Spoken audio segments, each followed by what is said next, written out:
우리 지난주 이제 노아의 홍수가 끝나고 이제 창세기 9장은 새로운 시작을 말합니다. 홍수가 끝나고 이제 새로운 세상이 이렇게 시작되었는데 사실 노아가 나와서 보았던 세상은 어떤 세상이었어요? 완전히 모든 것이 다 파괴된, 폐허가 된 그 황폐해진 세상이었죠. 땅 위의 모든 생물들이 다 죽었고, 그리고 모든 나무와 식물조차도 오랫동안 물에 잠겨 있어서 다 죽었습니다. 그런 상황이죠. 그런 상황에서 이제 하나님이 노아와 가족들을 이렇게 축복을 하십니다. 생육하고 번성하고 땅에 충만하라, 이런 축복을 하시죠. 그런데 황폐한 땅을 이제 일구어서 하나님의 축복을 받아서 이렇게 땅을 회복시키고 하나님의 축복을 누리는 그 가운데 나아가야 되는데 가장 큰 장애물이 있었다는 거예요. 그것이 뭘까요? 가장 큰 장애물이 어떤 걸까요? 바로 대홍수에 대한 그 물에 대한 공포였을 거예요. 물로서 온 세상이 다 죽어가는 것을, 죽은 것을 이제 보았던 거죠. 하나님이 또 언제 심판하실까 하는 그 두려움이 있었을 겁니다. 그래서 아마 빗방울만 조금 떨어져도 혹시 또 하나님이 세상을 심판하시는 거 아닌가, 이런 큰 두려움이 그들에게 있었을 거예요. 그때 이제 하나님이 이제 무지개를 딱 보여주시는 거죠. 시청각 자료로 무지개를 딱 보여주시면서 언약을 세우십니다. 영원한 언약을 이렇게 세우시고 무지개 언약을 세우셔서 안심하라 하시고 이제 그 축복을 해주시는 거죠. 우리가 이 세상을 살아갈 때 우리가 살아가는 이 인생 길이 좀 어떤 것 같아요? 제가 이 말씀을 읽으면서 다 모든 것이 파괴된 그때의 세상처럼 어떻게 보면 우리가 살아가는 이 인생길이 참 메마르고 참 황폐한 인생길의 모습이 참 많습니다. 그래서 성경은 우리의 인생길을 나그네 길이라 이렇게 얘기를 하죠. 나그네 인생길. 그래서 우리가 주님의 은혜로 이 인생길을 걸어가고 있는데, 노아와 가족들이 물에 대해서 두려워했던 것처럼 우리도 이 세상을 살아갈 때 두려움이 있습니다. 어떤 것이 두렵습니까? 사람에 대한 두려움일 수도 있고, 관계에 대한 두려움일 수도 있고, 또 상처가 있을 수도 있습니다. 모든 사람들은 그 상처와 두려움이 다 있는 거예요. 특별히 관계 가운데서 내가 잘 지내고 싶은데도 불구하고 계속 삐뚤어지는 관계가 있을 수 있어요. 그리고 의도하든 의도하지 않든 계속 상처를 주고받는 또 그런 관계도 있습니다. 그리고 어떻게 좀 좋아지려고 하는데 좋아질 기미가 보이지 않는 그런 또 관계도 있죠. 그래서 우리가 세상을 살아가며 실망과 상처들을 참 많이 가집니다. 이것이 이제 계속 심해지면 때로 우리가 사람을 만나는 것 자체가 굉장히 두려워질 때도 있습니다. 하나님 이 아침에 우리 모두를 이 말씀으로 부르시면서 좀 이런 아픔 가운데서 회복되기 원하시는 것 같아요. 오늘 1절에 보면 하나님께서 부르실 때 노아와 그 아들들을 부르시는 거죠. 이제 하나님께서 공동체로 부르십니다. 우리가 하나님께 앞에 응답받고 자라간 우리의 신앙이 개인의 신앙이 아닌 거예요. 내가 열심히 기도하고 하는 부분도 있겠지만 우리가 이 공동체 안에서 보호를 받고 함께 격려하고 함께 기도하며 함께 손을 붙잡고 살아가는 이 모든 과정 가운데서 우리가 함께 응답받고 자라가는 것입니다. 그래서 신앙생활은 혼자서는 이제 불가능한 거죠. 그래서 하나님 항상 복수형으로 이렇게 부르세요. 신약에서도 보면 너희에게 이렇게 하시고 교회를 복수형으로 이렇게 항상 부르십니다. 공동체로 이렇게 부르신다는 거예요. 자, 그래서 우리 이 9장을 통해서 하나님 우리 교회 가운데 주시는 마음, 정말 이 교회가 많은 사람들이 위로받고 회복하는 공동체가 되었으면 좋겠다, 이런 마음이 많이 들었어요. 그래서 이 길가온 가족 안에서 참된 관계의 회복, 주님과도 회복되고, 그리고 서로 사람들 가운데서도 회복되는 이런 축복을 맛보시기를 여러분 축복합니다. 자, 어떻게 그럼 할까요? 우리가 어떻게 하면 우리 교회가 영적 가족으로 이런 회복을 우리가 경험하게 될까? 우리 두 가지를 살펴보고자 합니다. 한번 읽어보겠습니다. 시작. 상처 입은 치유자로 살아가시다. 하나님께서 홍수로 모든 생명을 이제 심판하셨죠. 그런데도 그 죄 때문에 심판하셨는데 그 죄는 그대로 남아 있는 거예요. 그래서 이제 새로운 시작을 하는데 하나님이 계속 강조해서 어떤 것을 말씀하십니까? 생명이 얼마나 중요하냐. 이렇게 계속 강조하시는 거예요. 생명이 너무 중요하다. 그리고 5절에서 말씀하시죠. 생명이 있는 피를 흘리게 하는 자는 내가 반드시 보복하겠다. 물론 여러분 이 자리에 사람을 죽이신 분은 계시지 않을 거예요. 그렇죠? 네, 살인을 하신 분은 계시지 않다. 그렇다면 우리는 이 말씀이 생명을 소중하게 여기라는 이 말씀이 우리에게 지금 어떤 의미가 있는가? 바로 우리가 다른 사람을 아프게 하면 결국 그 아픔은 나에게 돌아오게 된다. 이런 생각도 해볼 수 있는 거죠. 더 나아가서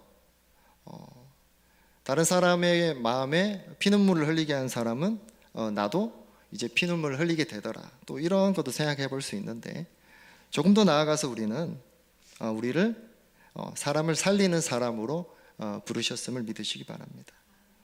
하나님 우리를 치유자로 사용하시기 원한다는 거죠. 물론 근데 우리에게는 치유의 능력이 없어요, 여러분. 원래 우리는 없습니다. 원래 우리는 가지고 있지 않아요. 헨리 나우엔의 상처 입은 치유자라는 책에서 이렇게 말합니다. 치유자는 상처가 없는 사람이 아니라 자신의 상처를 인정한 사람이다. 우리는 회복의 능력이 없죠. 우리가 가지고 있는 것은 상처와 아픔밖에 없습니다. 그것을 치유할, 회복할 능력이 없죠. 그것을 그래서 우리는 흔히 뭐라고 얘기하죠? 우리 자신에 대해서 약점이라고 얘기하는 거죠. 들키면 안 되고 감춰야 하고 극복해야 될 것으로 생각하는 거죠. 그런데 하나님께서는 그 약점을 들어서 다른 사람을 살리는 통로로 사용하시는 거예요. 할렐루야. 우리 공동체 안에서 이렇게 모임이 있고 나눔이 있어요. 또 목장 모임 안에서도 나눔이 있습니다. 우리가 어떤 것을 나눌 때 정말 큰 은혜가 됩니까? 우리의 연약함을 인정하고 때로 나의 실패를 인정하고 나의 연약한 모습을 고백하고 주님이 하셨다라는 그 고백들, 그리고 공동체가 함께해서 내가 이렇게 지금 살아갈 수 있었다는 그런 고백들, 그런 나눔 가운데 여러분 성령님이 임하시는 거예요. 그 자리 가운데.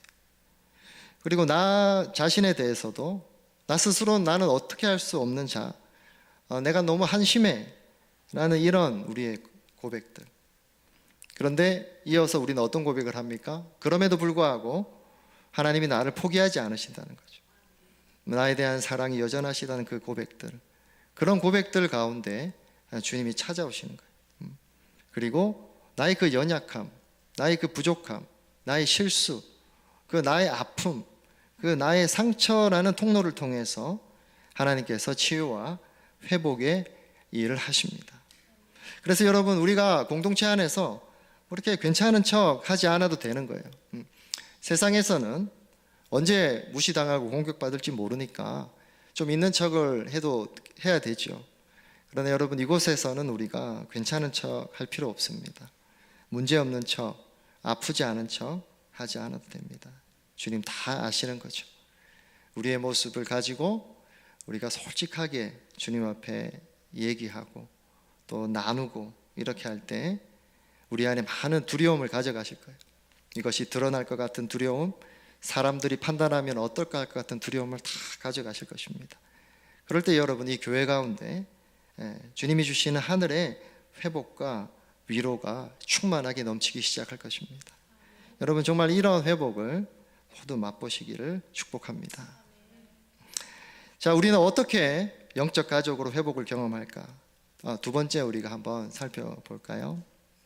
읽어봅시다. 시작. 덮어주는 사랑이 모두를 살린다. 홍수가 끝나고 이제 노아가 농사를 지었죠. 포도나무를 심고 이제 포도가 열매가 맺혔고, 그리고 이제 포도주를 담은 것 같아요. 근데 노아가 이제 포도주를 마시고 어떻게 합니까? 취해서 벌거벗는 실수를 합니다. 술에 취해서 이제 몸에 열이 올랐나 봐요. 그래서 아버지로서 아주 큰 실수죠. 체면을 잃는 큰 실수를 합니다. 그때 이제 함이 어떻게 이제 행동하는지 나오죠. 읽어봅시다. 시작. 가나안의 조상 함이 자기 아버지의 벌거벗은 몸을 보았다. 그는 바깥으로 나가서 두 형들에게 알렸다. 두 형들의 이제 태도는 완전히 이제 반대인데, 여기서 이제 두 형들에게 알렸다 할 때 이 알렸다는 히브리어로 나가드인데요. 이것은 그냥 이렇게 정보를 전달했다는 뜻이 아니고 일러 바쳤다, 욕했다, 그런 의미인데, 그래서 아버지의 허물을 이제 조롱했다는 거예요.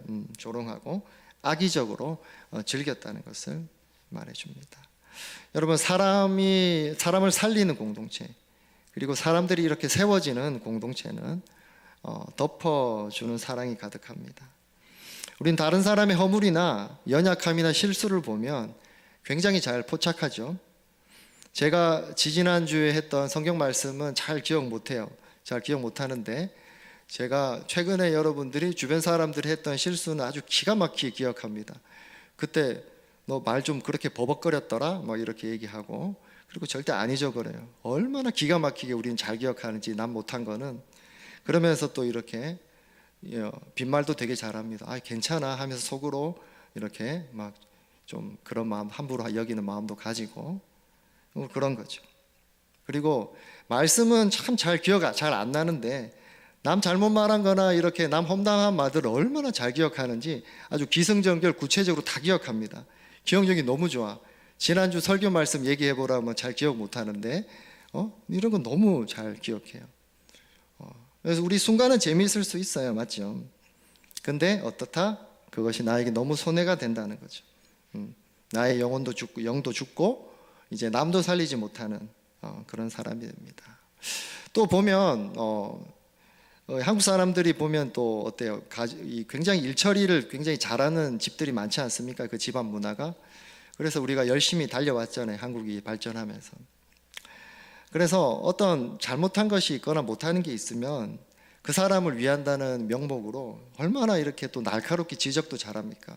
네가 이런 것을 못해서 그래. 근데 여러분, 대부분 자기가 왜 못하는지 알아요. 여러분, 아는데 잘 못하는 거예요. 근데 그렇게 지적을 하는 사람은 어떤 입장에서 얘기합니까? 내가 너 잘 되려고 하는 말이야. 잘 되려고 하는 말 아니죠. 네, 잘 되려고 하는 말 아니고 도리어 잘 못 됩니다. 계속 그렇게 지적하면. 그래서 그렇게 믿는 거예요. 내가 이렇게 너 진짜 얘기해줘서 너 살리는 거다. 너 좀 잘 되라고 하는 거야 얘기하죠. 근데 그렇지 않습니다. 여러분, 덮어주는 사랑이 그 사람을 변화시키는 거예요. 할렐루야. 덮어주는 사랑. 우리 주님이 우리에게 하셨던 것. 덮어주는 사랑이 우리 뒤에서 살펴볼 건데, 그 사랑이 사람을 변화시킨다. 우리 존 스토트라는 세계적으로 존경받았던 신학자, 설교자 분이 계세요. 영국 분이신데 이제 고인이 되셨는데, 한 영국 목사님이 한 한국 목사님이 이제 그분이 워낙 이제 유명하고 그런 분이라서 그분의 신학교에 이제 공부를 하러 갔습니다. 영국까지 유학을 간 거죠. 그래서 이제 며칠이 지나서 이 존 스토트라는 분과 함께 식사 자리를 할 시간이 있었다고 합니다.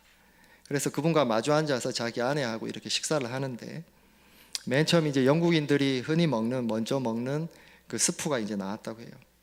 그래서 같이 먹는데 한국 목사님이 한국 사람이니까 자기도 모르게 후루룩 맛있게 먹었다고 해요. 그랬더니 옆에 이제 사모님이 다 이렇게 속삭이면서 여보 영국에서 그렇게 소리내서 먹으면 진짜 무례한 거고 예의 없는 거야. 왜 그래 하니까 이분이 한국 목사님이 식사를 하다가 얼굴이 파래지셨다는 거죠. 근데 그걸 보고 있는데 그 순간 앞에 앉아있던 존 스토트 목사님이 더 크게 소리를 내고 후루룩 그 스프를 드셨다고 합니다. 실제 있었던 일인데요. 상대를 부끄럽게 하지 않기 위해서 이제 스스로 이렇게 낮아지셨던 그런 모습인 거죠. 자, 우리가 이제 두 가지를 살펴봤어요, 여러분. 어떻게 우리는 이 영적 가족으로서 이 나그네 인생길에서 우리는 회복을 경험할 것인가, 두 가지를 살펴봤는데, 사실 여러분 우리가 이렇게 이런 사랑을 우리가 할 수가 없어요. 우리 힘으로. 우리가 뭐 이렇게 좀 의지를 드리고 용서하고 사랑하고 덮어주고 하는 것이 잘 안 됩니다. 우리는 그런 사람이 아니라는 거예요. 애진지하게 우리가 원래부터 우리는 그런 사람이 아니라는 거죠. 내가 뭐 앞에서 사람들 앞에서는 괜찮은 척 하지만 사실 우리 마음 안에서는 그렇게 덮어주고 용서하고 사랑하는 그런 마음이 없다는 겁니다. 바로 하나님으로부터 그 사랑을 내가 받아야지 가능하다는 거죠. 그래서 오늘 보면 하나님 우리에게 무엇을 주신 거예요?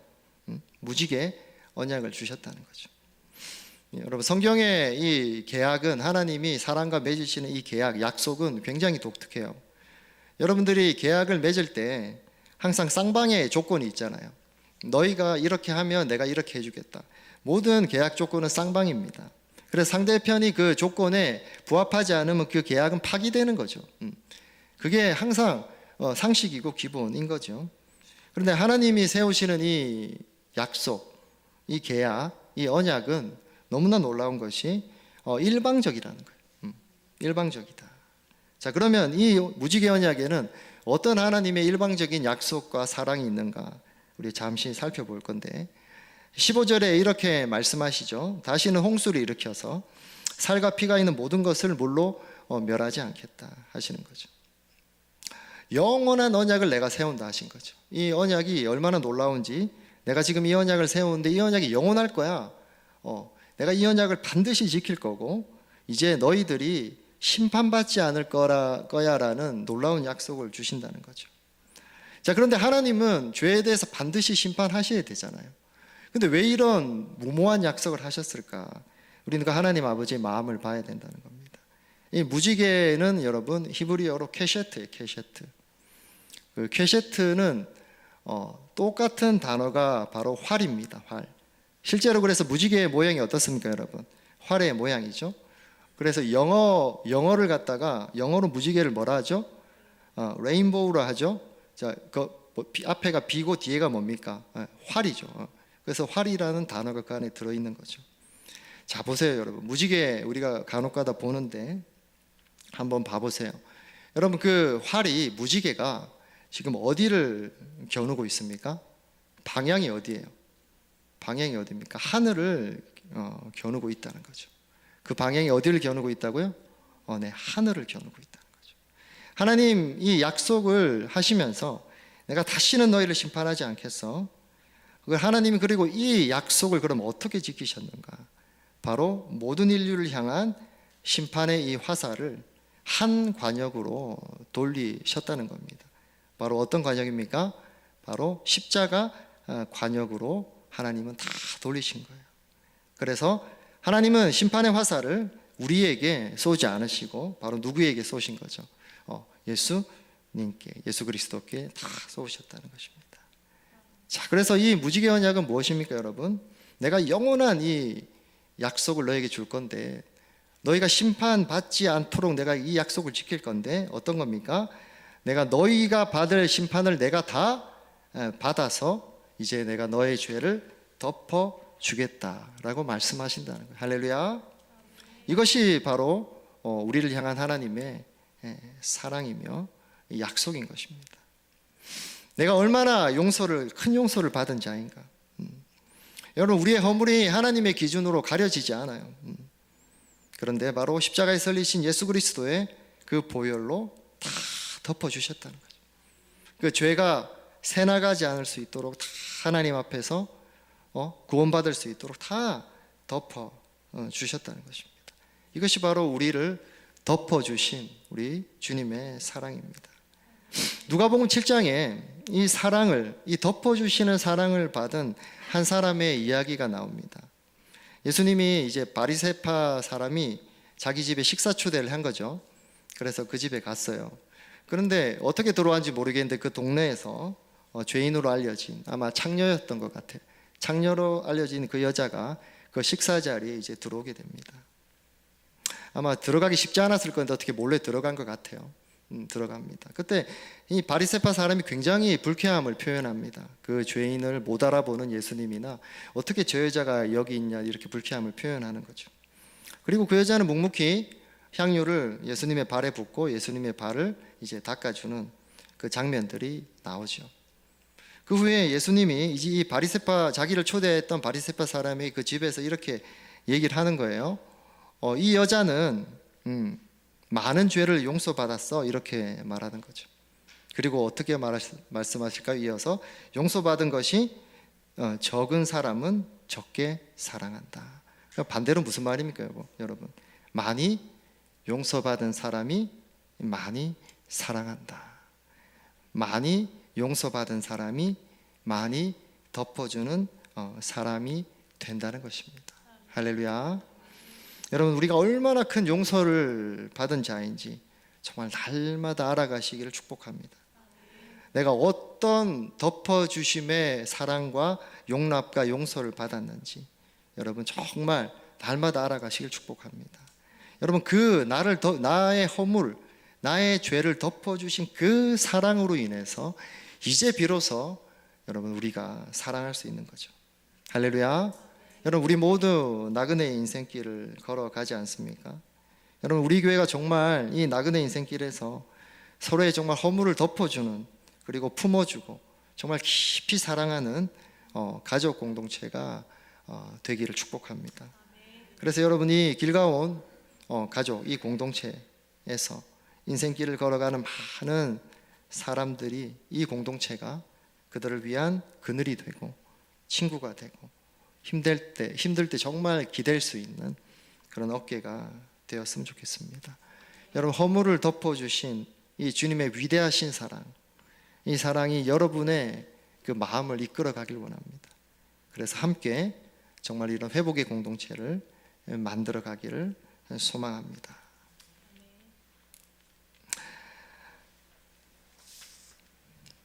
우리 함께 이 시간 하나님 앞에